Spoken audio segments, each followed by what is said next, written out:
Could you live without football? How big a role does it play in your life? Does football have a positive or negative impact on our lives generally? Will I ever learn how to dress for the weather properly? We'll be answering these questions and more in this week's Late Challenge podcast. Stick around to the end for Robbo's much loved fact of the week and a funny video that made me piss myself laughing this week that I wanted to share with you to brighten your day. And getting straight in to the football challenge side of things. We're recording this after another break in the English Premier League calendar. Another one. It's only October for international football to be played. And Robbo and I discussed briefly off air last week that to us an international break is like living without football because we don't give a shit about it really. If you're not from Liverpool or not a Liverpool fan, I'm not sure what Evertonians are like on this. Are you? Is it a Liverpool thing or a Liverpool FC thing that we're not asked about England now? I mean, I don't know without the facts and figures, but I feel like there are some Evertonians who are bothered, but there are probably Liverpoolians who are bothered as well. But I think there is definitely in this city is a big swath of people who aren't arsed one way or another. I'm not sure it's exclusive to Liverpool either. Like, I've worked with, been friends with and spoke to enough Mancs over, time to know that they're not particularly bothered either. Yeah. I've thought, if I'm generalising and about to offend loads of people, that some of it could be down to, like if you followed a successful club, like what haven't we seen Liverpool win in our lifetimes? 100%. Everything. And like we've had the opportunity to go to European finals and Wembley and, all these great grounds over Europe.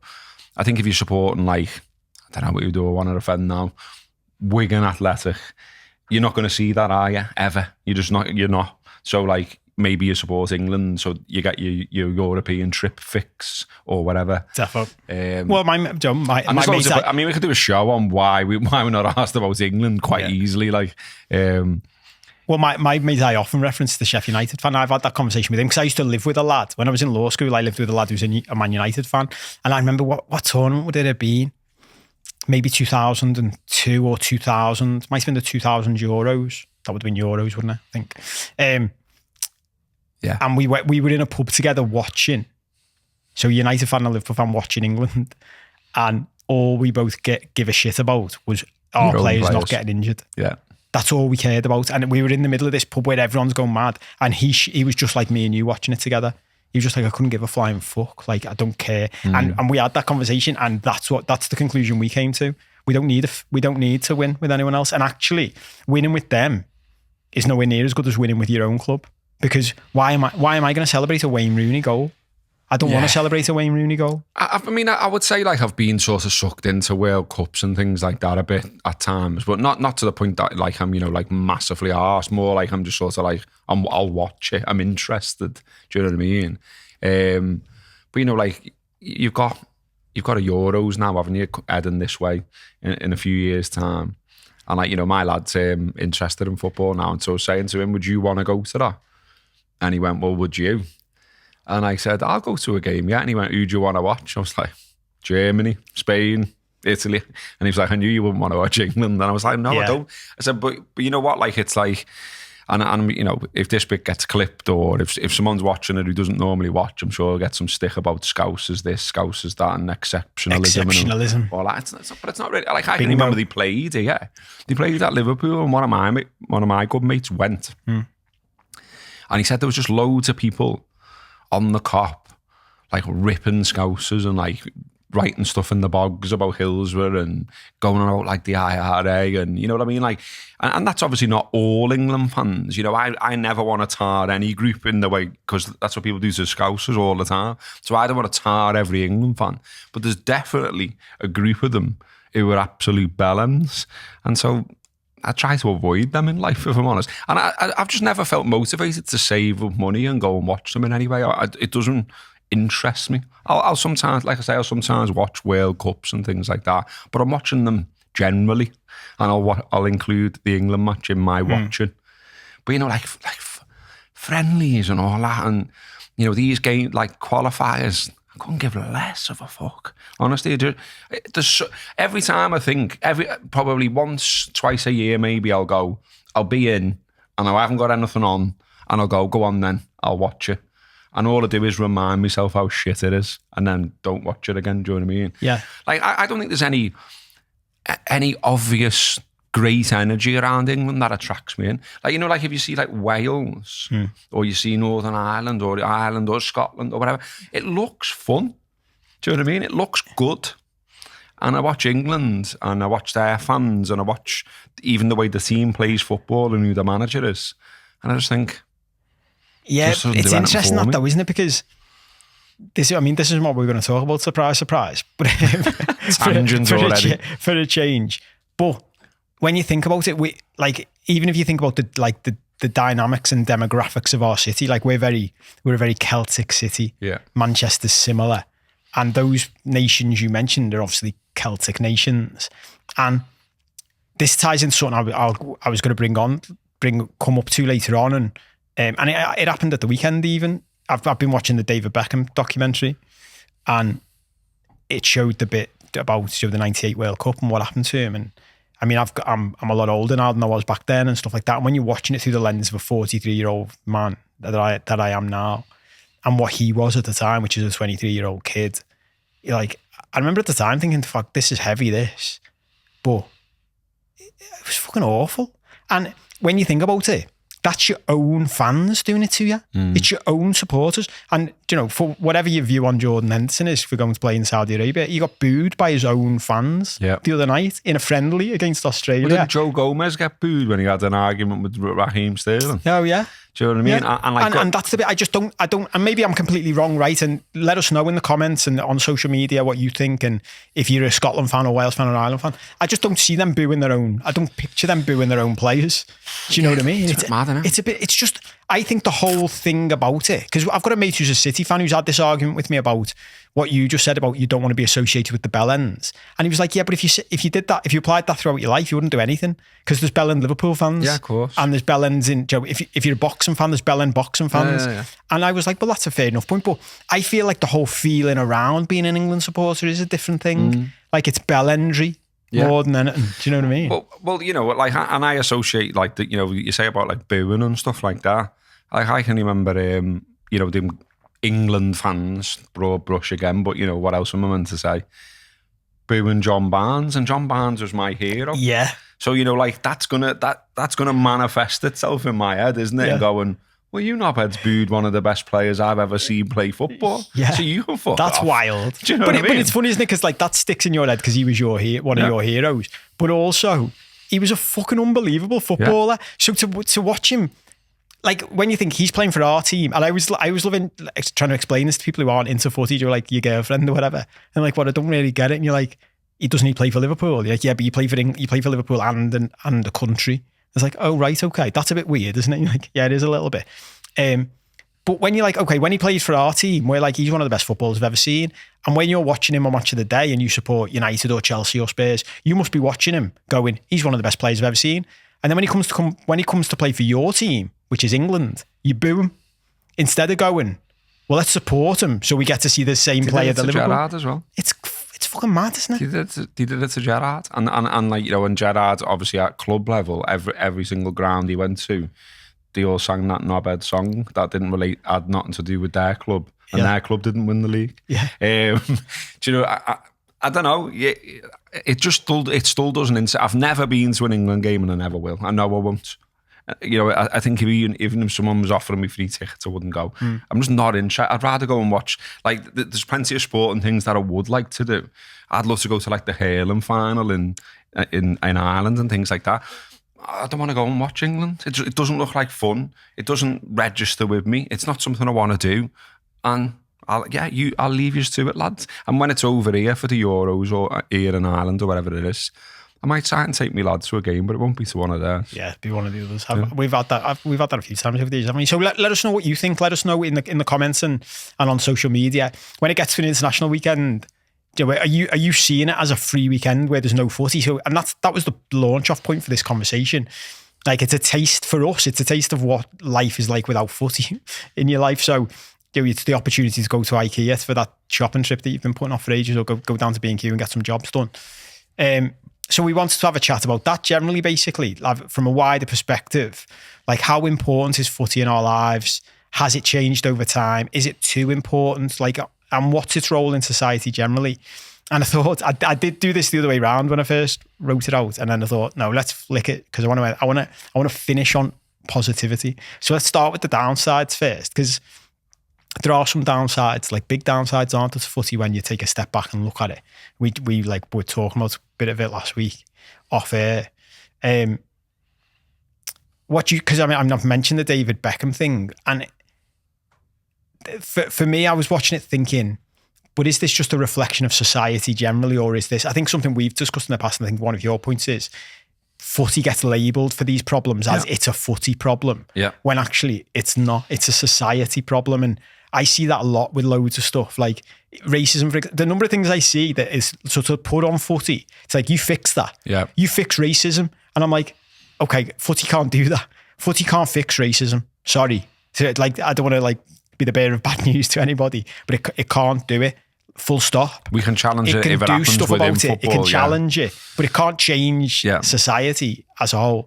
And the Beckham stuff was like, you were some of the footage I was watching, and I've often said this, and this ties into the dark side of footy. Like, sometimes if the camera in a match goes onto a crowd, it sort of fascinates me, like entertains me.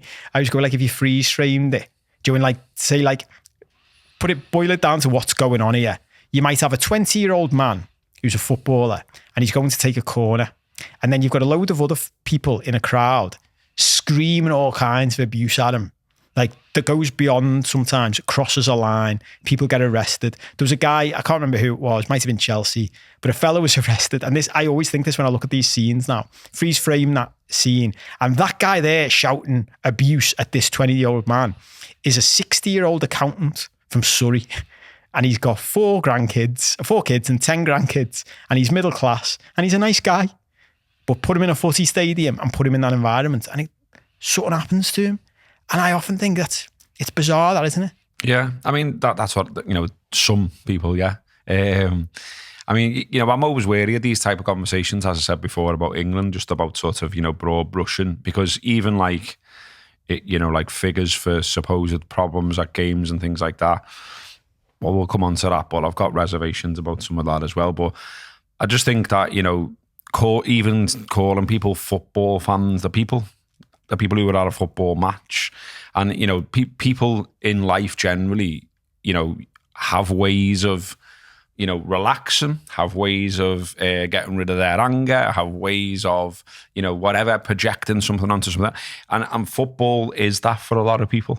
You know, and I've heard that all my life, and like, you know, society's changed, the way we talk about things has changed in my lifetime, but there's still that thing of, that's where you go and get it out. Do you know what I mean? That's where you let things go. That's where, you know, you will still see on football forums, and I have seen it, you will get some people who say, why would you want to shout that kind of stick at even like your own player?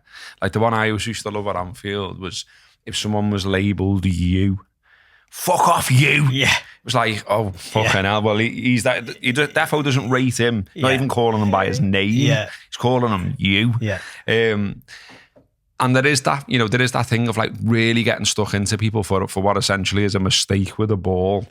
And it's like, and it is a bit mad when you break it down, but it's because they're so invested into it, isn't it? Because, you know, my dad wasn't into football, and he used to say, I don't get what the big fuss is about 22 fellas kicking the ball. The classic line. And, you know, when you break it down like that, he's got a point, and it is daft. But then you turn it on its head, and it's like, yeah, but I've been obsessed by this for as long as I can think back. Do you know what I mean? Since I was a kid. I can remember my first kit. I can remember the first player that I adored. I can remember my first match. I can remember watching games on a black and white portable. Do you know, whatever. I can remember my first away. I know about what cup final and first saw Liverpool lift the trophy. You know, so it's like plotted its way through my life. And so to say now, like, turn it off, calm down and control yourself. Well, I think I have a bit.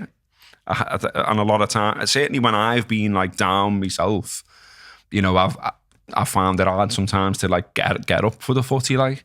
But then equally, like, you know, in more recent times, I would say I sort of like had a bit of a second wind with it, and had some really nice moments taking my son and stuff like that. And like now I'm like, you know, I hope he does get into it. Where there was a part of me not even not long ago, and maybe it's still there, just thinking, do I want to get him into this? Is it that important? Do you know what I mean? Do I want him to invest all this money, time, effort, anger? But, it's moments like, 10-man Liverpool scoring 2 goals late on and winning a match in a mad way, like we did at Newcastle, that you do it for, isn't it? And some of it is sort of it's difficult to talk about. It's hard to explain.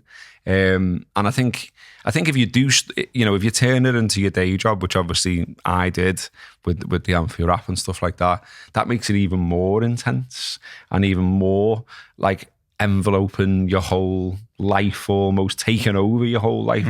And even now, like I've sort of stepped back into it a bit. Some weirdo gave me shit as a comment the other week, and it's obviously stuck into my head that I'm referencing it, but he was like, all that stuff he said when he got off and now he's back. And it's like, well, that's all right. What did you say? Well, obviously, like, we did shows when I left the rap, Robbo leaving, Robbo's last Talking Reds, Robbo's last show, whatever. And obviously I said stuff on there about, I remember saying on one of the shows, like, I was seeing football in a different way and realising there was more important things in life, perhaps, and stuff like that. It's a bit mad, that though, isn't it? Equally, I'm allowed to swing back to the other way and say, I'm all right with it now, and I'm enjoying it. Do you know what I mean? One of my favourite things in life now, like when I coach people, and I've had to do this in my own life, it's all right to change your mind, yeah. A. But B, that comment is mad. That's like you left one job and then you've got another job. Yeah. Fucking hell, that's I know, yeah, like people do that, Yeah. Like I was meant to do, people like, give who are me lawyers season stop ticket being a lawyer at one law firm and then become a lawyer at another law firm. Lads, they have a leaving do at one law firm and go, God, it's to be fair. I'll just mention my season. I did literally think about going to that extreme at one point because there's people. There's someone I know like him. For people who've watched this and the Anfield app, they know me and Steve Armstrong, and he went home and away with United for years. Seeing all the big hitters, seeing all the big games, was at literally everything. And he doesn't go now. And I know him. He popped into my head when I was doing this agenda, actually. Yeah, and I know him. Doesn't go at all. No. Does he still watch it? He watches it on the telly. So me and him, could be an interesting chat, actually. So he said, because me and him are probably in a similar boat, aren't we? Well, we did. Then he was more intense than I was going to the games. It was my part and shot almost, that wasn't it? Like, I did a documentary with Amanda Jacks, then of the FSA or SFF, whatever you want to call it, about sort of, about this, but about the dark side of football and when it goes too far and leads people down a mad path. But we had him on talking about sort of, like he was saying things like, he'd lost his mum and things like that, and he was saying like, when I look back, I wish like I'd just spent some time with my mum and we even just sat down and had a cup of tea instead of like, I've got to get off mum because it's Norwich at home or something. Do you know what I mean? But I think that's just like a natural thing that you tend to do. You look back, don't you? And you can't change it and blah, blah, blah. It's a bit deep, like, but yeah, I mean, look, I think like I think footy just sort of like sows itself into your life, and then if you're into it and you keep it with you, it can be loads of different things. It can keep you sane. It can punctuate your life. It can be where you see your mates. I always say, like at my age, like, I always say it's like my nightclub now. You know what I mean? It's like I don't really go to nightclubs, obviously, because I'm 47. So the place I most see my friends is at the footy, before, during, and after. And when it's the summer and things like that, even like my best mates, I can go like weeks and weeks and weeks on end of not seeing them. Yeah. Because, well, there's no footy. So they haven't all got the cell at home of, I'll see you later, I'm going to footy. Yeah. You know what I mean? Because the season ticket holder's the same as me, and so we religiously go. Well, have you ever read the Brian Reed story about that? A journalist and writer, for people who don't know him from these parts. And it was in one of his books, I think, and he said about the Hodgson years, and it was fucking awful. I'm pretty sure it was the Hodgson years, and maybe it was another spell before then. And him and his mates got fucking sick of it, but didn't want to give up their season tickets and didn't want to give that bit up. So they just, like, it was a bit like Joe the Full Monty when the fella pretends he's still got a job. They pretended they were still going the match and would still just meet up and go to the pub. Yeah. And this might be artistic license in my memory of the story, but I'm pretty sure or maybe this is me imagine what it would have been like for me and my mate. like they start coming home from the match in inverted commas, more pissed than they would be usually. And their wives are like, how come you're more pissed than you used to? Because you forget, and me and my mates have done that in the past, like you forget that because you can't drink at the match, that's like an hour and a half, 2 hours. Little break, where you're having a break from ale. Yeah. Whereas if you just sit in the pub the whole time, you're blottoed, you're absolutely bladdered. I know people who've done that, and I'm not surprised that's in one of Brian's things, because even the likely pub, I would suggest, I know fellas who drink in that pub, and I know they were doing that for a time. They were like selling the tickets on, and because the footy was shit, and just stay out with the mates, because and it's almost like I reckon there's a lot of that. Do you know what I mean? I reckon there's like, you do it for the friendship, you do it for the routine, you do it for something to look forward to, and so because there's so much of life where I guess you've got to hold yourself back. Like if you're working for the man, you can't scream at the man, can you? You can't call him. I've done it, and normally ends up where you haven't got a job anymore. Do you know what I mean? So you can do it at the footy to an extent. You've obviously got to like do it within parameters. But like if you want to like give the ref a load, or the opposition manager, or one of their players, there is something in it. Because think about like some aspects of the mind, therapy, all that kind of stuff.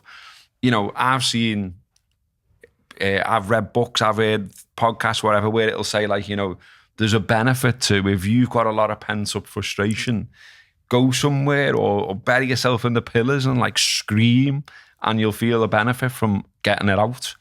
And it's like, well, that's what you're doing at the footy, isn't it? That's why you've got the fella in the corner flag, 66 years old, screaming at a 20-year-old lad, because he's regressing into this other part of his psyche almost, do you know what I mean? Yeah. For that 90 minutes. Yeah. Well, he's almost, we've said this before, he's not actually screaming at that 20-year-old lad. No. Like I've said in the past, like this is not about whether Jordan Henderson can pass a ball or not, mate. Yeah. Do you know what I mean? Yeah. And maybe he doesn't even know that himself, but it's funny because me and Siobhan were saying that watching the Beckham thing, because she's into the world I'm into, and mental and emotional health and releases and all that, and how exactly what you're saying, how important it is to process and release things.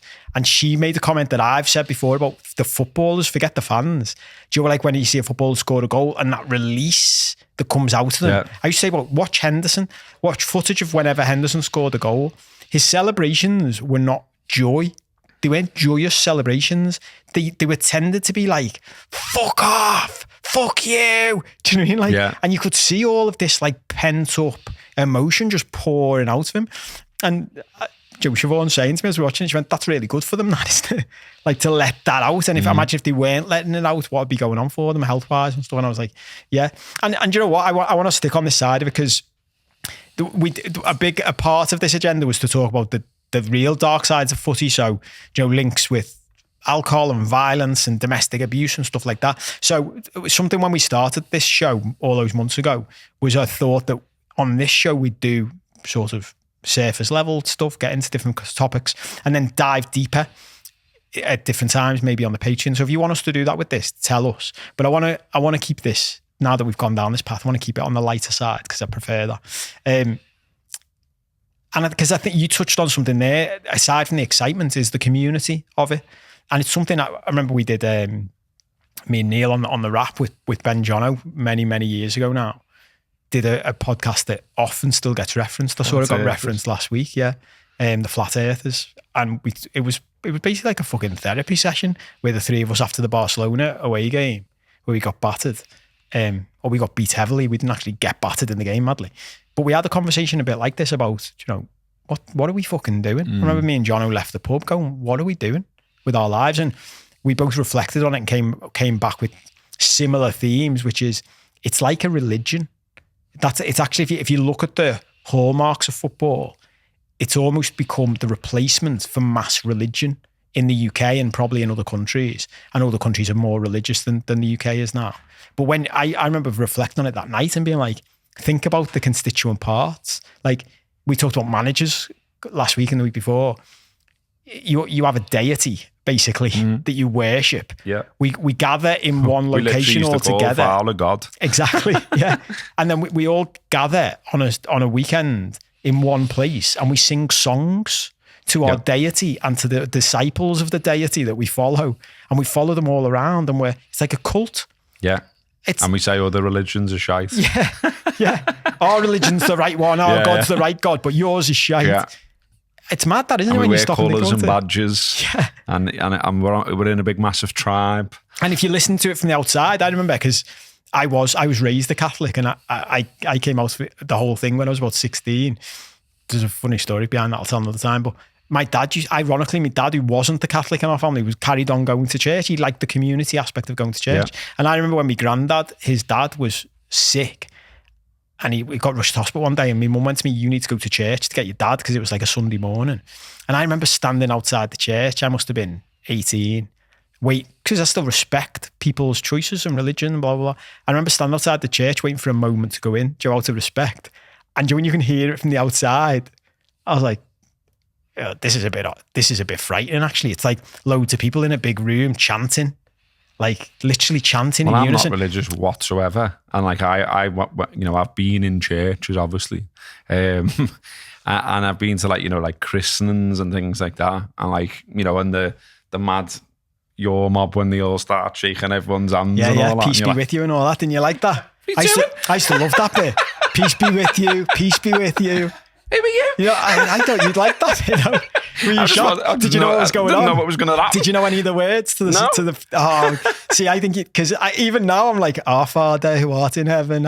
It's mad, that, isn't it? Like, that was indoctrinated into me as a kid. If you go back, I'm not arsed whatsoever. I couldn't give a flying fuck about any of it.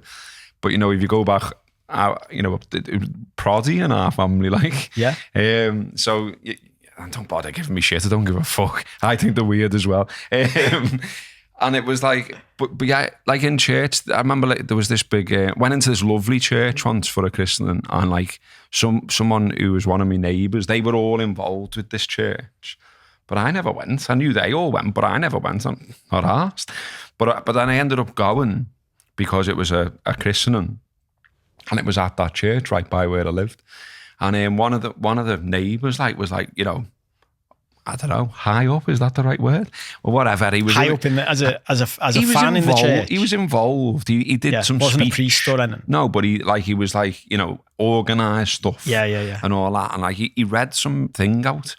And I remember thinking similar to you there, where I was just like, this is a bit weird, this. Yeah. It's a bit cultish-y. Yeah. Do you know what I mean? Yeah. When you look at it from the outside. I mean, look, and I'm the same, by the way. I never judged them or anything. I was like, they go to church, Sam. Yeah. They do little fates and blah, blah, blah. And I love the actual buildings and all that. Like, they're lovely and the boss, and it's a pillar of community and all that. It's just not for me.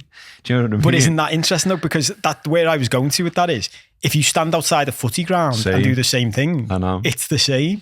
Like, people chanting, people singing songs that they've been indoctrinated with. And even what you just said then, as soon as you said then, like, you love the building itself. Like, the church, the cathedrals. People go around the world visiting cathedrals. You go to a city, like you'll go to Barcelona, you'll see the cathedral, and it's like, oh, look at it, look at this grand building. But it's the same with footy stadiums, isn't it? We travel the world, we visit these big, like, buildings, the way we go to worship, and we're like, oh, we don't like you, but we like where you worship your deity. Have you ever walked around a footy ground or been by a footy ground when there's a game going on and you're not a fan in it? Yeah. It's weird, isn't it? It's dead odd. That's why it came up for me when I was thinking about it. Because I don't live far from Goodison, and I've done it there a couple of times. I've timed it, like, just to be on the safe side, and I've thought they're all in now and the game's kicked off, and I'll go on a walk, like, and go past, and it's weird. It's just like a weird, you hear you've got no sense of what's actually happening on the pitch. Obviously, you just hear like the crowd. It's quite like haunting almost in a way. And like, I had the same yesterday. I went on a big walk, which comes up later in the show as well, around my fact. But I went on a big walk, and I walked past Anfield, and it was the women's derby was on. Oh, yeah. And so similar there, it was weird being outside. And like, even things like, because I'm never outside, am I? I'm a season ticket holder, so I'm normally in. And I didn't go to that, so I was out, and I was just walking past. And just little things. I don't know what I thought happened when you think about it. It's stupid, but I was like, oh, does that fella with the scarves and the badges just wait, does he now, until the full time? He just stands there. Yeah, you've never thought of that before. Well, I've just never... He's just there. I don't know, I didn't think... But when you think about it, it's logical, isn't it? Yeah. But I just didn't know, if you know what I mean. I just never thought about... When you think about it logically, of course, he's not going to get off, take everything down, set it up again on the final whistle. But it was more just the thought... I was just looking at him thinking, he must be fucking bored. Yeah. Do you know what I mean? Like 2 hours or whatever, or best part of, and he's just standing there looking at scarves he's seen a million times, watching traffic go by. Yeah. He must be bored off his tits. But I love moments like that in life, as a little aside, when you get to our age and it's something you've just never thought of. It just never crossed your mind. Because why would I also clocked, like, you know, the burger van, one of the burger vans, the women who were working the burger van were getting a brew off like an old lady who lived in one of the houses. And I thought, nice. so that's boss. That must be their And I little thought, that's where they must go for a piss as well. Yeah. Because that's another one of those questions that you've always had. Do you remember years ago, it used to be like literally like a fella with a dead small, like he'd have all onions on it and all that. Handheld little thing, yeah. Then we must have touched on this in the past. Everyone said, didn't they? Don't buy it off him, because where does he go for a piss? Honestly, mate, I always like wanted, as a kid. Onions. Yeah, but it was like, as a kid, I always wanted one. They smelled because I couldn't have it. It was like, oh, Dad, can't I have a hot dog? And my dad wouldn't say, where would he go for a piss? He'd say, where would he wash his hands? Because my dad would be happy. Like, my dad would be like, well, he'll just piss in the bushes by the park, won't he? But where does he wash his hands? That's all he'd ever... And as a little kid, I'm like, I couldn't give a fuck. I just want a hot dog. What if he needs to kill one? He couldn't do that in the bushes. That's true. Don't know, let's not go down that road. Yeah, it's a mad segue, isn't it? Yeah. What about the fella with the hot dog stand when he needed the shit? But it is like that for me is the upside of it, isn't it? Like one of the things I put on this, I remember seeing a few years ago now. Like there's a Liverpool homeless football club. Yeah. And the good it does in the community, and there's loads of that, I think, that I'm not sure football gets enough credit for it.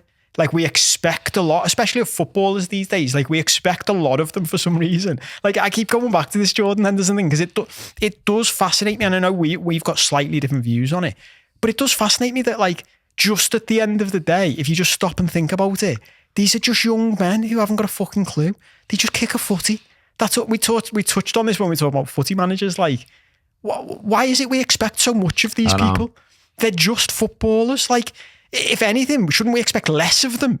Like, they're just footballers. I think with him, though, and you know what I'm going to say, he stuck his head above the parapet. I know that argument. NHS, he held himself up. And, you know, and all the rest of it, and the various campaigns he did. You know, he took himself above all that and went, I'm doing that because I back this, I support that. And then went, oh, big bag of cash, sounding a bit. So I'm not surprised people are pissed off. Like, yeah, and if you want to hear us talk about that in detail, it's on one of our Patreon shows from a few months ago, so you can dive into that. One of the older. It's 23 on there now, something like that. Yeah, I've completely lost track. Every time I go to do an agenda, I've lost track of the numbers. If you subscribe, you get access to all of those. You get all the back catalogue, and yeah, it has. You mentioned something else just to wrap this up, that because we haven't really talked about, like, you know, is it too well? I'll throw my hat in the ring actually for this, because I think that's where I got to about 18 months ago now, 2 years, about the, you know, does it play too big a role in our lives? Is it too important? And something that I've started chatting to coaching clients about actually is, what are your priorities? Like, and if you never stop to think about what your priorities are, it's easy to find out. Just sit down and write down everything you do in your life and where you spend your time, money and energy. And something a couple of years ago I realised was, I was spending like 30 hours a week, if I added it up, on footy, and mainly on Liverpool Football Club. And I was like, okay, is spending 30 hours of my week every week helping me have the life I really want to have? When I get to my deathbed, is that the life I want? And that's not judging anyone who does spend that much time or more, because if that's what you want to do, great. But my big thing was, stop and think about it though, because I'll have people saying to me, my life isn't what I want it to be, and I don't have the time and money to change that. And I'm like, how much time and money are you spending watching Liverpool? Switch your priorities a little bit and it'll help you, do you know what I mean? And it doesn't go away. It's still there. It's still there. You know, if you dropped it for a bit and went back to it, it would still be there. And, you know, that's kind of where I was getting to at one point. And literally one of my mates like taught me round and just said, I think you'll regret it if like you give your season ticket up or you just walked away. It's like it's in you and you know it is. And he's like, and like, you know, now I am enjoying it all again. And like I say, I've had some big moments. I think the international break's interesting, like you said before, in that it does give you like a bit of a taster of sort of like, even a very short one, of life without football all of a sudden. And like, I sort of looking at my own behaviour even during the international break, I thought it was interesting in that, like, I watched loads of telly, and like I haven't done that for ages, but I really enjoyed it. Yeah, and then finishing some box sets. Yeah, I finished the new series of Top Boy, so that's done now, obviously, because the latest series is the last series. I think that's a spoiler. I finished Rabbit Hole, which I recommend, brilliant, and now started Slow Horses, which I'm also really enjoying. So, and it was just nice. It was, you know what I mean? Because I feel as though when I'm watching footy, or when I'm watching something about footy, or when I'm trying to take things in about footy, thinking about podcasts or content or whatever, writing, you know, I'm doing it in a certain way, and it's not a particularly relaxing way. Whereas these things, I just immersed myself in some fictional story, chilled the fuck out. Yeah. And it was nice. Yeah. Do you know what I mean? Well, I was going to ask you that before. We've got a bit of time to get into it, like, because I think what we're doing now is slightly different, isn't it? We're only doing a couple of shows a week, whereas what you were doing before at the Anfield Wrap was a full-time job. Intense, yeah. And did you find that like took away from your enjoyment? Because I've had people, I might have mentioned this on a show, but in the past, like I like cooking. I'm a pretty good cook. I think I'm quite good. Like, just self-taught off watching shit on telly and all that. And I've cooked Christmas dinners a couple of times for like 16 people. Do you know, like a proper like big meal for like the family and all that? And it's quite a nice feeling feeding that many people, especially Christmas. I remember it was my ex's uncle said to me, like, you should be a chef. Like, wouldn't you want to be a chef? And I remember going to him, no, because it stopped me enjoying cooking. I don't want, like, the job of being a chef is a completely different thing to the hobby of being a cook, course, yeah. Isn't it? Like, yeah. There's pressure, the hours are shit. Like, I'd have to work at night. Whereas just cooking whenever I want and like doing the odd big dinner. Scranning everything as well and put about 50 stone on. That's where your brain went. I go dead fat. Like when you work in Mackey's. It's like, I'm fucking sick of Big Macs. Imagine you working in a fucking Michelin star restaurant. Get people getting their dinner going, why does it look like someone's had a bite out me fucking steak? Oh, the chef's you behind the glass like that. Yeah. It's good, that. I had to taste it. It's boss. But is that what it got like for you? Like, it was just... But yeah, got a bit like it got it. Yeah, it Bushman's holiday. Is that the right? Yeah, and you know, and I've heard that from journalists as well. Even like, you know, without throwing anyone under the bus, like journalists who work for, you know, nationals, and I've got what I regarded to be for a long time the dream job, the job that I really wanted to do. I geared everything to being like, you know, I want to be one of those lads that covers Liverpool week in, week out. And you know, and I went for that job a couple of times at the Echo, didn't get it. But slowly but surely, like through doing the rap and through doing stuff on LFC TV and whatever, I got to know like most of them. I met most of them at one time or another, and I'd have conversations with them, and I can remember particularly being in the press box away, and in an away press box, and just having a conversation with one of the ones who covers the Merseyside patch, like. And at that point, I was still like, I want to do it. That's what I'm aiming for. That's where I want to go. And he was sort of like, he'd been doing it for a while and was like, do you know what? It's not as good as you think. And I went, why? And he was like, because you're pulling, you know, it's the old pulling back the curtain type thing. And he was like, you know, you realise a lot of the people involved are like blades. Yeah. And like, you don't just get the stage managed part of their personality, you get all of it. And, you know, like, and you might like a player because of the way he plays footy.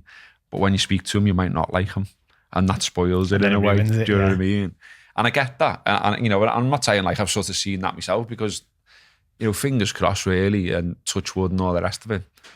Can't say I've had many experiences where I didn't like the people I ended up speaking to.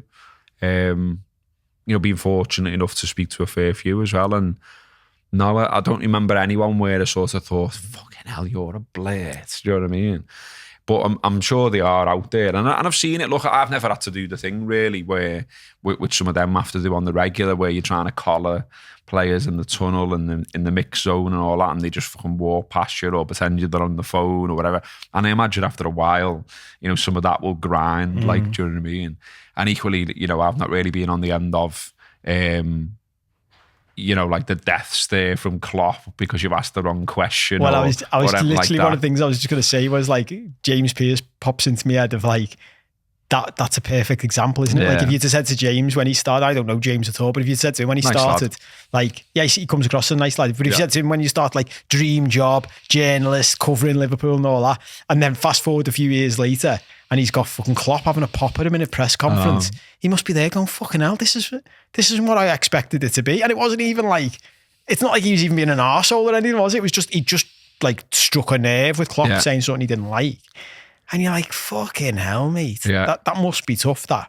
No, 100%. But then, it's one of them as well, isn't it? That if you go so far in life and end up earning so much money and it's what you're known for and all the rest of it, well, where do you go? Do you know what I mean? Like, if you've been the Merseyside reporter or whatever for X years and then, you're looking to do something else, what is it?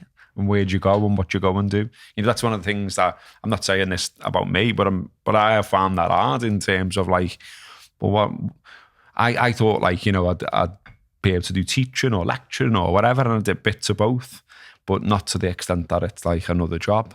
And then slowly but surely, like, I can feel like I'm into the footy again. I'm enjoying doing this again. As you said, though, it's not to the intensity of what we were doing there. And obviously, with the rap, it was growing from scratch, wasn't it? So there was all that. There was that sort of sense of ownership of it and the sense of constantly having to improve it, make it better. The idea that, the walls were closing in because other people were doing similar stuff and how would you stay ahead of them? And, and so there was definitely like a sort of a pressure element to it. And there still is, I guess, with some of this, but it doesn't feel as intense and it feels different. And I had a little break, obviously. So, yeah, all that helped, I think, to carry on with it all. Yeah, that makes sense. And look, we could talk more about this. So if you do want to hear us talk more about it, tell us what you think about it. Tell us what you think about it in the comments on social media. And yeah, we'll get stuck into it more at a deeper level if you want us to.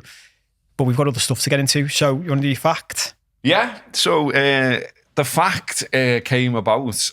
So, I've mentioned on here before, haven't I? I've got a couple of books and all that I sort of refer to and things like that. And as time goes on, it gets harder and harder to come up with them because it's so focused around Liverpool and Merseyside. But I went for a walk yesterday and ended up being a long one. It was just sort of off the cuff. I thought, I need to get out the house for a bit. I'll go for a walk. It was a nice afternoon. And then the walk just started getting more, longer and longer. And I didn't have any aim, or anything like that. They're often the best ones, I think. Yeah. So, I did think, well, I'll walk past Anfield. So I did that.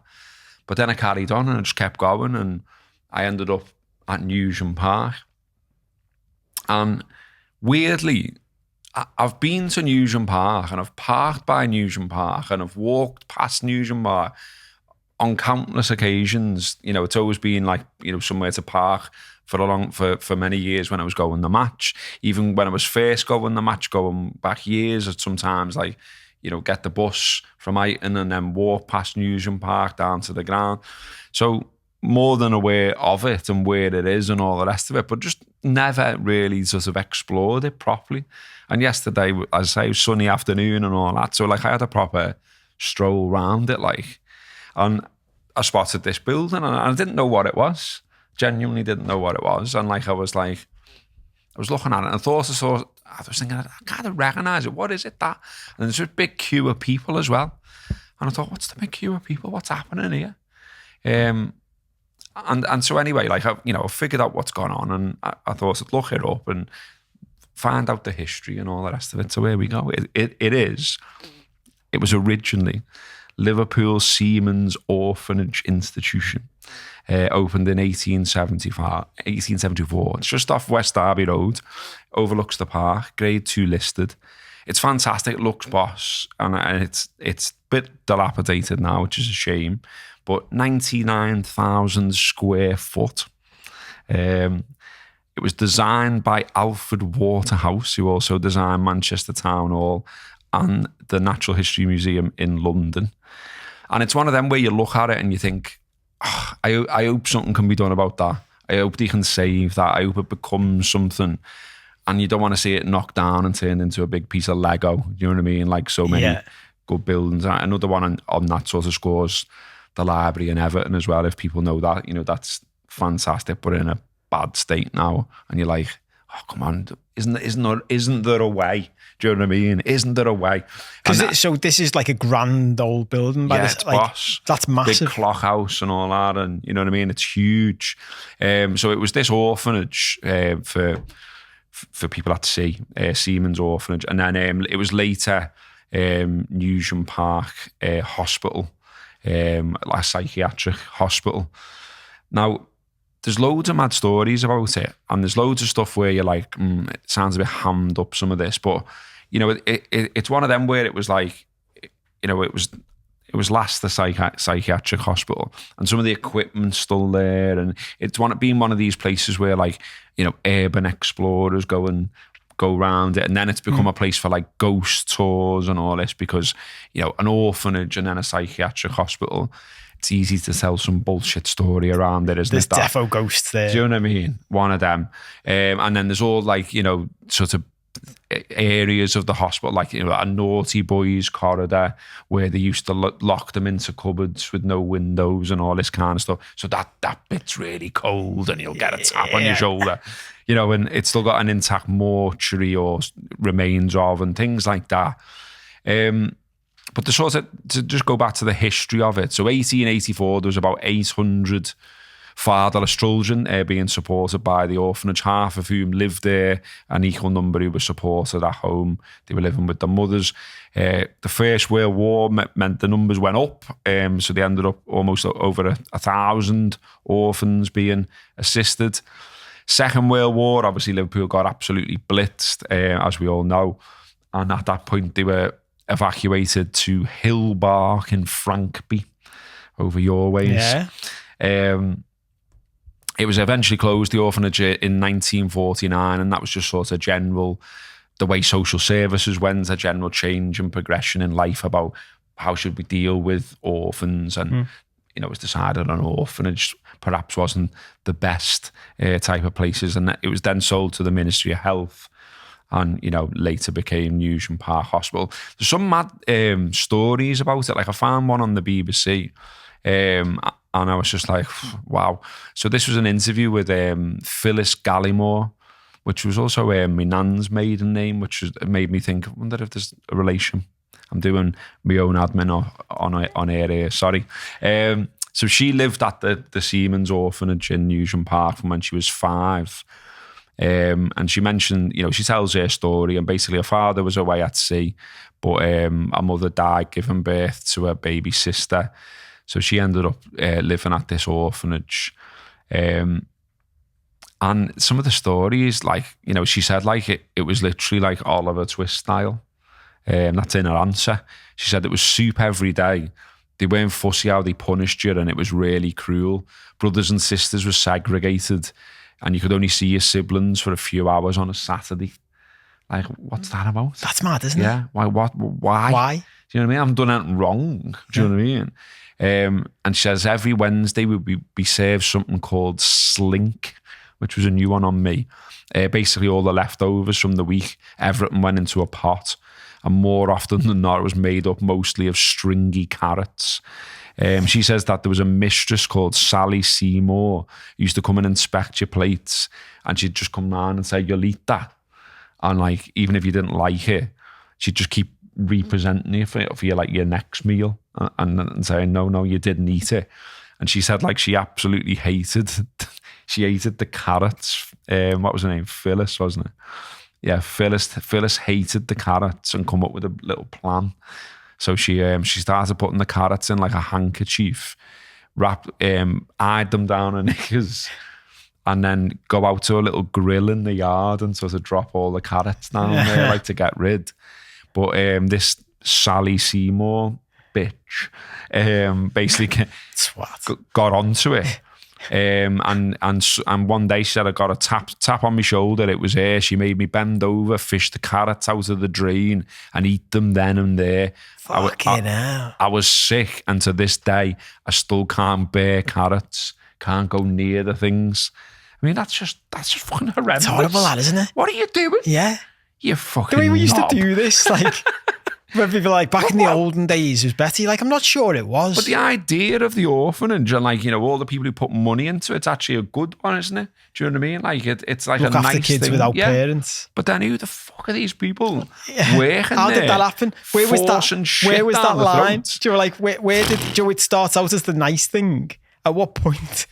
A couple of people have mentioned this lately. They're like, I love when Kopi's like brain goes, looks at it from a different angle. Like, imagine if you're the people who like funded the orphanage, like, I'm going to do something good for all these kids who've got no parents. And then a couple of years later, you come in and you go, sorry, what are you doing to them? What's their dinner on a Wednesday? Slink. What the fuck's that? Yeah. Why are you force feeding carrots? Well, to she them, wasn't. you knobhead? She wasn't eating her dinner, so we made her fucking eat the carrots out the drain. Like, I'm not sure this is what I put my money in for. But, It's wild, that, so isn't the it? more recent history of it's a bit mad, and so I mentioned before, it's become like a bit of a ghost hunter place, and it's been like a place that you can pay money, go to it, and like, you know, all these fellas with the like Ghostbusters equipment have gone there and claimed that they saw this or saw that, and you know, there's one group who went there and they took a big picture at the start of their tour. And like when they got the picture, you know, when they looked at the picture, there's like a ghostly face and all. There's a ghost in the background. Like, is there? Yeah. All that. But you didn't. Do you know what I always love about that? You didn't see him on the day. He only turned up in the photo. Yeah. Like, it's mad that with Don't ghosts, know isn't who it? it is. Yeah, don't know who it is. Just there, this our woman just there in the middle of us all. Looked like a witch. Looked like the one off the Ring. Yeah. So, you know, don't fucking like carrots. Yeah. Eat your carrots. And according to the Mirror, it was voted number 7. I don't know how they decide these things. It's voted number 7 in the top most haunted places in the UK. And what's there now and why there was this queue I was going to ask you that question. to bring it back was it's now called, this is over the Halloween period. I think it started on Friday and it runs to some time in November. It's called Newsham Scream Park. And people are paying 30 odd quid and more to do. There's 3 different sections. You have to pay more to go to the 18 plus Halluminati bit. Because there's the Insanatorium, the Orphanage, and the Halluminati. And apparently it will chill guests to the marrow. And so basically, like, you go around this sort of like maze, if you like, that's built within it, and actors jump out on you and all that kind of bollocks. I've seen stuff like that before. So that's what they were all queuing up for. That's the queue that I saw. Oh, and that's what they were going in to do it? Or queuing for tickets? No, they were queuing to go in to do it. And I, again, now that I've found this out, I'm not filled by joy by that. I just think like they've got this amazing building. Surely Liverpool, Merseyside, you know, the government, the local government, someone could do something better with such an amazing building than just go, ooh, people were mentally ill here and orphans were here, so let's pretend it's haunted. Like, fuck off, come on. Yeah. Do you know what I mean? Surely we can do something better than that. Surely we're all better than that. But yeah, it is in a bit of a state of disrepair. But there's absolutely loads online about this if you're interested in it, if you want to go and read more about it. And yeah, I suppose if that's your taste and you want to do the Newsham Scream Park thing, we can do that as well. Nice. Maybe we should record a special there. What do you like for horror stuff? I'm all right with it. No, I've read absolutely loads of Stephen King and James Herbert, and I loved all the Freddy Krueger films and all that kind of stuff. I like a horror film. Like, I'd go, but I'd be walking around really cynically going, gonna jump out on me. Yeah, this is my thing about when you grow you're up. all right, good job, lad. But this is my thing. Like, it's a bit like when I'm watching. Like, you're going for a jump scare. This would sound like a mad like analogy, but it's like when I'm watching I'm a Celebrity, and I'm like, yeah, but they're not gonna actually let them die, are they? Like the snakes they're putting in with them aren't fucking poisonous snakes. That's a whole different. Maybe we'll get there one day. Like, do you know, when it turns into Hunger Games. Why are they dying? We will, mate, you say that now, but as we become more extreme as a society and we need more and more to entertain us. But that takes the edge off to me, because I'm like, they're not going to let... It's like when you're watching a movie and the hero, you're like, well, I know there's a John Wick 2. So John Wick doesn't die in John Wick 1. Do you know what I mean? It's like that with Enon. Yeah, I like them. That's mad that was what popped into my head. But it's a bit like that with these things, do you know what I mean? So it's mad where my brain goes with this. Because I'm thinking if someone jumped out on me with a fucking blag knife in one of them, it's not going to scare me because I know it's a fella who's an actor. So maybe to spice it up, they should throw some murderers in. Fucking hell, lad. That is dark. Just so they say. I mean, like, some you of just them never know. Good. Maybe they will fucking cut that Farmageddon's meant to be good, isn't it? And, I went to, like, I think it was York. Farmageddon, that's what I was trying to think of. Dungeons I went to once. And, like, that's a similar thing where... Yeah, I went to the London one, London Dungeons. Have, like, actors jumping out on you and all that. But, like, some of them were quite funny, like, do you know what I mean? Like, I can't remember what one of them said to me. Like speaking, like, jumped out and then he's, like, speaking in old English and all that. And he's going, are you in cahoots with whoever and all this? And I was like, nah, just with me bird, lad. And then he's like, Scouser are ye? And all this bollocks. And I was like, he's like, are you red or blue? And I was like, gotta be red, aren't I? Did you know, were the reds and blues in the 1700s, mate? But he was quite funny, that's what I mean. Though he took the piss out of it himself, do you know what I mean? And then it was one of them where, like, at the end of it all, you came out in the souvenir shop. I love that. You cynical bastard. I know. That's like, takes the edge off the whole thing, doesn't it? Yeah. And here's the souvenir shop where you can give us some more money. Like, okay, that doesn't really... They should just dump you in the middle of a field where, like, you don't know where the fuck you are. Do you know what I mean? Naked. No way. Having robbed your car and killed your kids. Now, this sounds like more of my type of entertainment. Okay, now. Brilliant. Anyway, that's a good that. I like that. Do you know what? We're coming up with loads of different things. We're going to have to start campaigns to save in our city so they don't fucking pull them down and get away with it like they usually do. And we're running out of time, so I don't think we've got time to do the video. I was going to show you, so we'll save that. That'll be a new one. That'll be a new one, yeah. I'll keep that fucking going for months like I did with that letter. But we do want to ask you for some help, actually, because... As you know, we've been, we want to make this work. We've got a bit cynically, we do have to make it work as a business in order to keep going. Otherwise, Robbo's going to end up working on Merseyrail, which none of us want. Which, if you start seeing Robbo on Merseyrail, it's because we didn't make this work, which is going to be sad for all of us. But so what we were looking at the weekend was, or I was looking at the weekend is, there are about 6,000 of you who listen to or watch this every week, and we are massively grateful for you doing that. At the same time, there's about 330 people who subscribe to the Patreon, and we are massively grateful to you as well. What we want to find out is, where's the gap in between? Because we want to make this and we want to make our Patreon as attractive as possible, so you want to come over and support us and watch it, and you get value out of it, because that's the plan, that's the aim, that any money you give to us is the best money you spend. So I've set up a little survey. I'm going to put a link to it underneath the YouTube show and underneath the podcast. And what we'd like you to do is just give us 30 seconds of your time, 2 minutes of your time. Just click on that survey and let us know your thoughts on whether or not you would subscribe ever to the Patreon show, depending on what we do with it. And even if your answer to that is no, under no circumstances would I do that, which is absolutely fine. Do us a favour and take 30 seconds just to click and say that, so that we know, because that information is valuable to us as well. Any information we can get helps us, and we can then develop, because we've said a couple of times, we are building this plane as we're flying it, which is that's probably the most famous thing Brendan Rodgers said while he was Liverpool's manager. I think that was the most impactful thing he said. I must quote that once a month. So yeah, do that now. As you finish, go down, find the link, click on it. There's literally like 2 or 3 questions in there. Let us know what you think. Let us know what your thoughts are, and we'll take it from there and develop it as we can. That's it. If you're on board with the Patreon, we'll see you later in the week. If not, we'll see you next week. Thanks for tuning in.